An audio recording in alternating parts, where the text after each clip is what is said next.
Bonjour à tous. Aujourd'hui, je vous parle des problèmes de périnée, l'incontinence urinaire.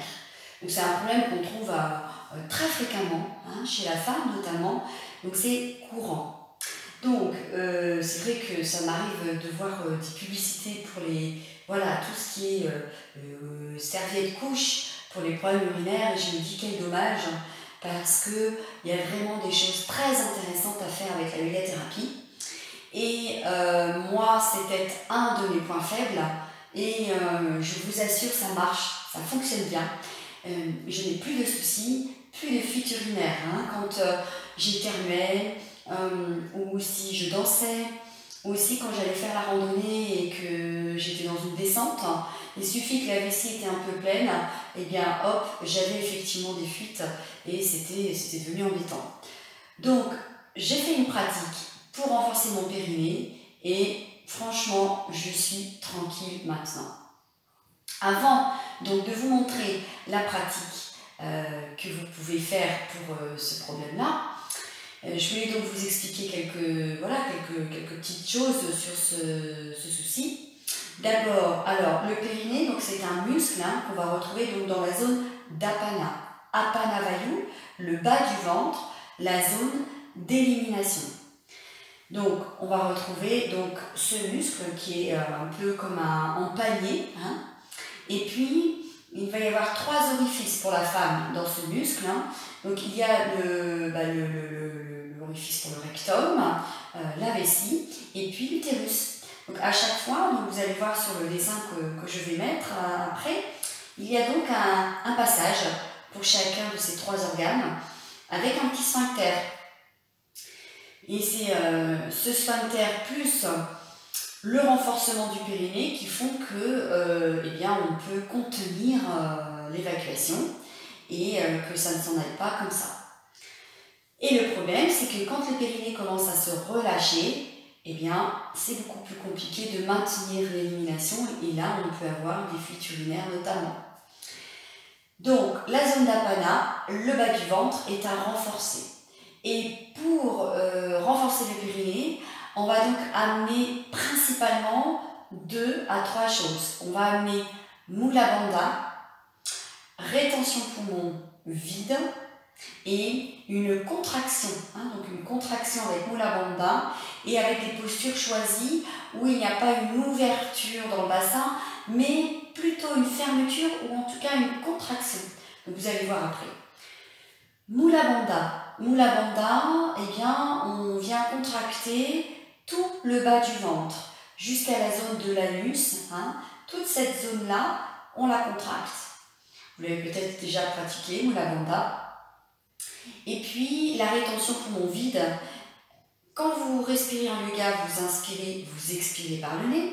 Et normalement, vous devez inspirer, vous gonflez le ventre au début de l'inspire, puis vous ouvrez la poitrine. À l'expire, vous rabaissez un petit peu la poitrine et vous rentrez le ventre à la fin de l'expire. C'est la respiration qu'on doit faire normalement.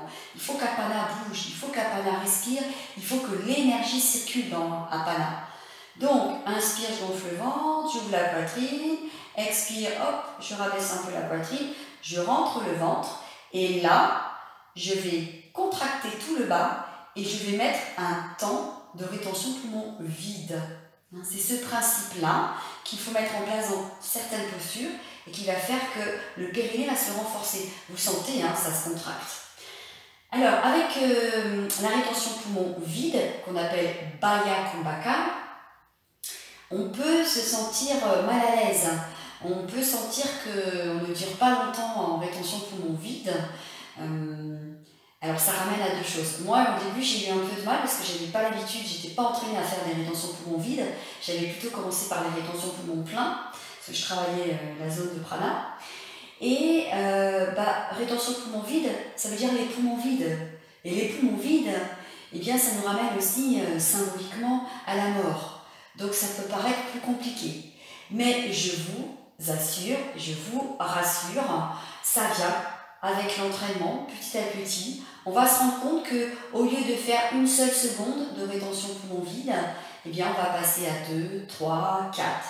Avec l'entraînement, la rétention va augmenter petit à petit. Le corps est très sympa, et puis il va, du moment qu'on y va en douceur avec lui et qu'il n'y a pas de violence et d'effort extrême, il va suivre, petit à petit il va s'habituer. Donc c'est le principe de Baya Kumbhaka, la rétention poumon vide. Et puis aussi avec cette rétention, eh bien vous verrez, parfois vous sentez que le périnée se relâche rapidement. Hein. Au début, quand vous allez commencer la pratique, vous allez essayer de contracter, de faire un petit temps de rétention poumon vide et vous allez voir, pouf, ça relâche. C'est normal. Au début, le muscle n'est pas assez tonique, donc on va sentir qu'il y a un relâchement. Mais vous allez voir, au fur et à mesure que vous allez faire les exercices, eh bien le muscle va tenir plus longtemps contracté. Vous allez sentir que ce bas-là, le bas du ventre et la contraction, va rester plus longtemps. Donc ne vous inquiétez pas. Au début, c'est normal si vous sentez que c'est compliqué de faire la rétention poumon vide, de la tenir longtemps, de tenir la contraction en bas longtemps, c'est normal. Et si vous vous entraînez, si vous êtes dans Abhyasa, la régularité, ça va se mettre en place. Et votre périnée, naturellement, va se renforcer. Allez, j'en ai déjà beaucoup dit. Deux autres choses avant de démarrer la pratique. On ne met pas trop de son. Sur l'expiration, on peut utiliser le son LAM, L-A-M, dans certaines postures, mais pas trop, surtout si vous débutez, parce que sinon on va trop se concentrer sur le son et pas suffisamment sur la contraction à faire en bas. Et aussi, on m'a déjà demandé, est-ce que Kapalabhati, pour les personnes qui connaissent, c'est un pranayama, est-ce que Kapalabhati est bon pour stimuler le périnée? Non, il n'est pas conseillé. Parce que quand vous faites Kapalabhati, donc en fait vous faites une expiration sec en rentrant et en contractant le ventre, et après vous laissez l'inspire libre et vous laissez donc les poumons se remplir. Mais qu'est-ce qui se passe quand vous relâchez sur l'inspire et vous laissez les poumons se remplir? Eh bien, en fait, Apana se relâche et il y a comme le diaphragme descend, il y a comme une descente au niveau du périnée, comme si on venait légèrement pousser sur le périnée. Donc, en fait, Kapalabhati, c'est pas conseillé. Voilà. Donc, et aussi, bien sûr, les problèmes de périnée, bien, vous avez dû vous en rendre compte, mais ça peut être dû à des grossesses répétitives, à un surpoids. Ça peut aussi être dû, par exemple, à des toux. Si vous avez des grosses toux, si vous toussez beaucoup pendant longtemps, si vous avez des problèmes pendant l'accouchement avec des forceps, par exemple, ça peut avoir créé des problèmes dans le périnée.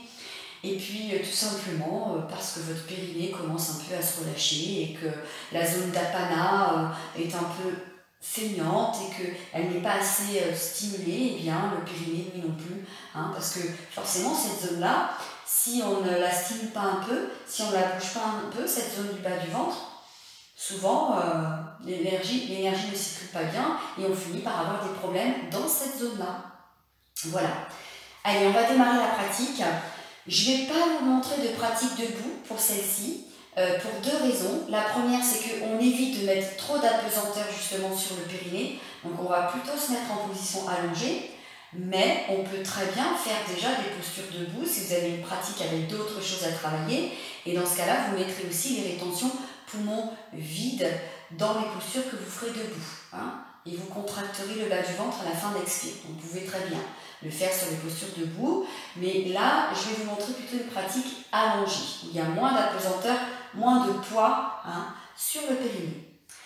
Alors je vais reprendre tout simplement, j'avais déjà donné une pratique que j'ai dessinée lors d'un atelier que j'ai proposé à mes élèves, donc je vais suivre tout simplement. Alors la première, après avoir fait éventuellement quelques postures allongées, quelques postures debout, pardon. La première, vous êtes allongé, et puis vous allez démarrer. Vous pouvez poser les mains sur le bas du ventre, par exemple. Donc vous déposez bien le bas du dos au sol. Et le principe, ça va être, j'inspire, je gonfle le ventre. Donc le ventre se gonfle, j'ouvre un peu la poitrine. Et ensuite, soit vous chantez la.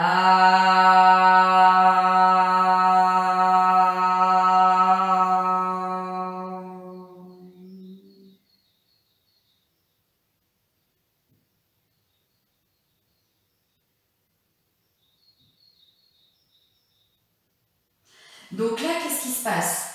À la fin de l'expiration, j'ai rentré le ventre et je suis restée en rétention poumon vide. et j'ai essayé de contracter, de resserrer toute la zone du bas du ventre, la zone du périnée, la zone de l'anus derrière, toute cette zone-là, je contracte en rétention poumon vide. Ça, vous pouvez le faire par exemple 3 à 6 fois. Hein, ça, c'est le premier. Le deuxième. Alors, le deuxième, ça va être la table à 2 pieds, Dvipanapitame. Alors, il est conseillé de mettre un coussin entre les cuisses, entre les genoux. Là, on va privilégier toujours, pour stimuler le périnée, une pas trop grande ouverture du bassin et plutôt les postures en statique. Hein. Parce que si on fait du dynamique, si on bouge à l'aller à l'inspire et au retour à l'expire, le périnée va plus facilement se relâcher. Donc là, on va rester en statique et on va faire la respiration avec Mula Bandha et Baya Kumbhaka, rétention poumon vide, dans les postures en statique, hein, pour bien stimuler. Donc là, la première posture, la table à 2 pieds. Donc, on va inspirer, on va décoller les fessiers, tout simplement. Donc là, on garde les bras le long du corps, paume des mains face au tapis. Hein, bon, éventuellement, vous pouvez les amener à l'arrière, mais c'est mieux de garder les bras comme ça. Et là, inspire, on gonfle le ventre.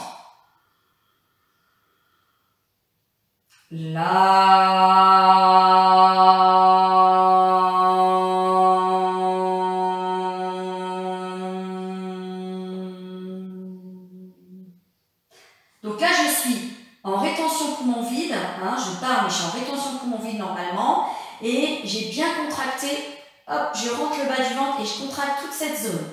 Hein. Et ça, on le fait entre 3 et 6 fois en statique.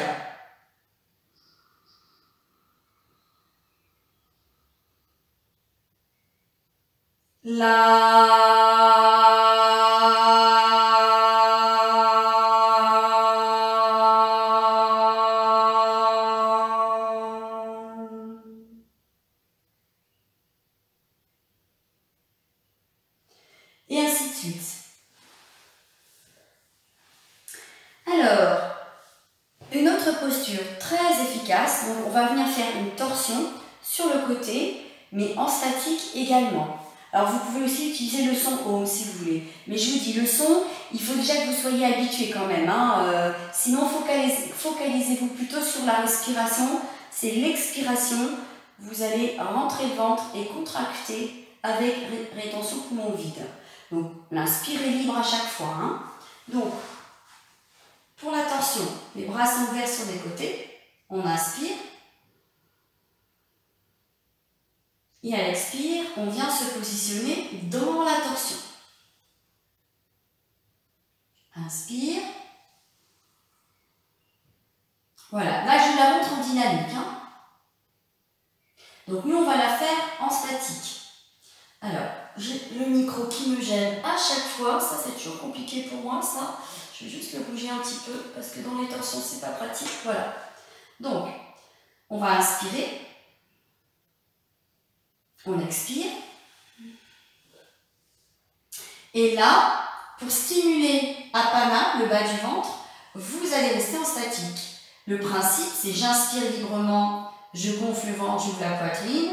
Et sur l'expiration, vous allez contracter le ventre à la fin de l'expire et mettre un temps de rétention poumon vide.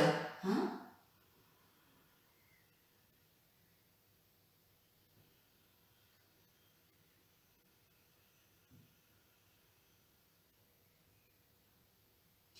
Donc vous devez bien sentir à l'expiration le ventre qui rentre, la contraction qui se fait pendant le temps de rétention poumon vide. Donc vous commencez la contraction du bas du ventre même à la fin de l'expire. Hein. Et à la fin de l'expire, vous devez vraiment être contracté en bas avec 1, 2, 3 secondes de rétention poumon vide. Et puis, vous faites à peu près au moins 3 à 5 respirations d'un côté. Puis après, la même chose de ce côté-là. Toujours en statique avec inspire, je gonfle le ventre, j'ouvre la poitrine, expire, je rabaisse un peu la poitrine, je rentre bien le ventre, je contracte tout en bas, rétention poumon vide. Voilà. Donc ça, vous faites 3 à 5 fois de chaque côté en statique. Alors, une autre posture aussi, alors il y a celle-ci pour étirer tout simplement, hein. Elle est très simple celle-ci. Hein. C'est inspire, je pointe les pieds j'étire les bras. Et je peux chanter par exemple Om en revenant.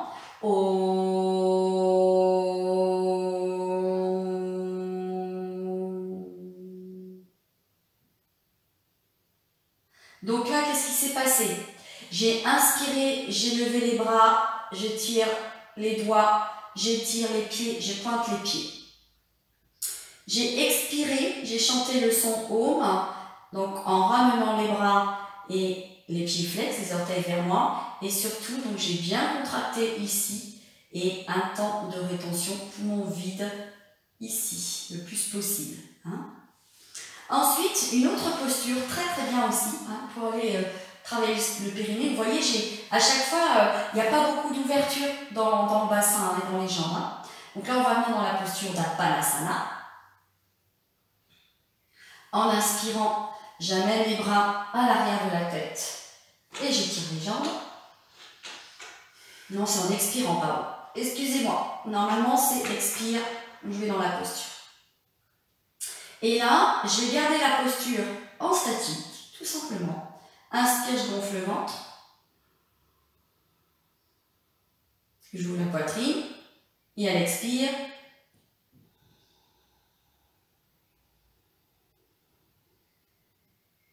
donc vous ne l'avez peut-être pas vu, hein. Donc on peut chanter aussi. Hein. Donc en inspirant, hop, je gonfle le ventre, j'ouvre la poitrine. En expirant, je redescends un petit peu la poitrine et surtout, je rentre le ventre et je contracte tout. Rétention poumon vide quelques secondes. Hein. Vous devez sentir hein, que ça se contracte. Hein. Donc comme je vous ai dit au début, vous n'allez peut-être pas sentir que ça contracte longtemps, mais plus vous allez le faire, plus ça va contracter longtemps après. Donc ça, vous le faites, hein, Urdhva Parsita Padasana. Vous le faites au moins pendant 6 respirations, hein, en statique, comme ça. Donc ça, c'est très efficace. Alors, vous avez aussi la demi-chandelle. Celle-ci, qui est très bien aussi. Hein, donc, c'est un peu le même principe. Vous allez rester donc toujours une posture d'inversion. Hein, vous venez un peu stimuler. Et toujours inspire et expire. Vous rentrez le ventre. Et vous contractez, hein, avec la rétention poumon vide. Donc celle-ci, vous pouvez la faire aussi. Hein. Attention, quand vous redescendez, vous gardez bien les fessiers dans les mains pour ne pas redescendre trop vite. Alors vous pouvez faire entre 3 et 6 respirations. Mais bon, il ne faut pas avoir de problème respiratoire parce qu'il y a quand même un poids sur les poumons. Donc il faut quand même que les poumons soient prêts pour le faire. Voilà, vous avez aussi Adho Muktasana, elle est pas mal celle-ci, il faut être prête pour la faire, mais elle est bien.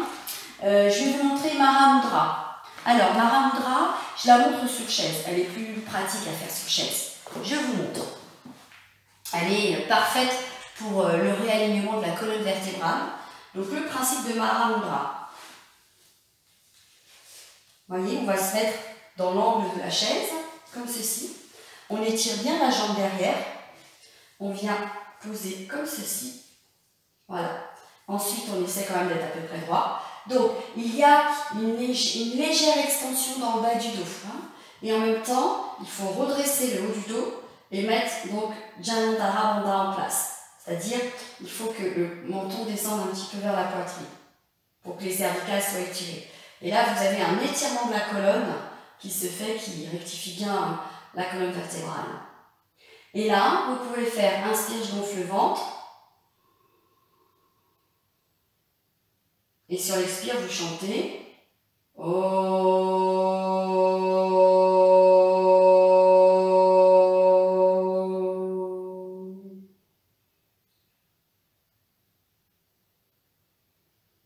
Donc vous contractez bien le ventre à l'expiration avec un temps de rétention poumon vide. Bien évidemment, il faut le faire des deux côtés. Hein. Donc c'est important. Alors moi je chante un mantra, hein, mais vous pouvez chanter, enfin Om est un mantra déjà à la base, hein, mais je chante un autre mantra, il y en a plusieurs selon ce que vous voulez chanter et amener comme énergie.